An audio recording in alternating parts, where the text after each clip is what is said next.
Hello everyone, please welcome to my channel. Today I'm going to share with you my Cadillac Escalade, and I got some message on my display, and I'm going to share with you what that message is and how we can get rid of that. Let me close it. If you see this service theft deterrent system and how we're going to turn that one off, it's very easy and simple. So as you've seen the message, now what we need to do, we're going to turn off the Cadillac, the SUV, and I'm going to take the key off. I'm going to go under the hood.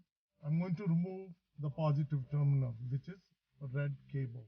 And we're going to come back again into the SUV, and we're going to put the key in, and we're going to leave inside the ignition for 10 to 15 minutes.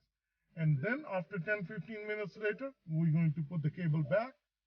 Then we're going to start it, and it will detect automatically, and it will recognize it, and then the message will disappear. So let's go under the hood. So I'm going to pop up from the hood.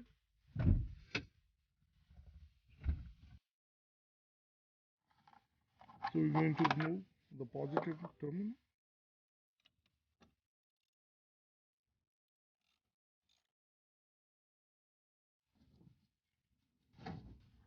After taking the cable off, we're going to let it sit for 15 minutes, but we're going to go inside, make sure that we put the key inside the ignition. So as you can see, I put the key inside the ignition, and we just turn it, and we're going to leave it for 15 minutes. We waited for 15 minutes, and now I'm going to put the cable back, and now I'm going to tighten it.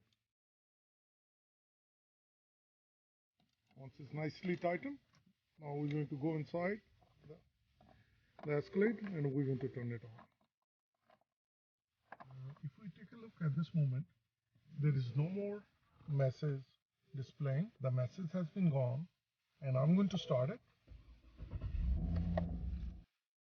So that's how it's easy and simple to fix that error message. If this video helped you out, please like, share, and subscribe my channel. And for more videos, please click on the bell notification. Thank you, and have a good day. Bye-bye.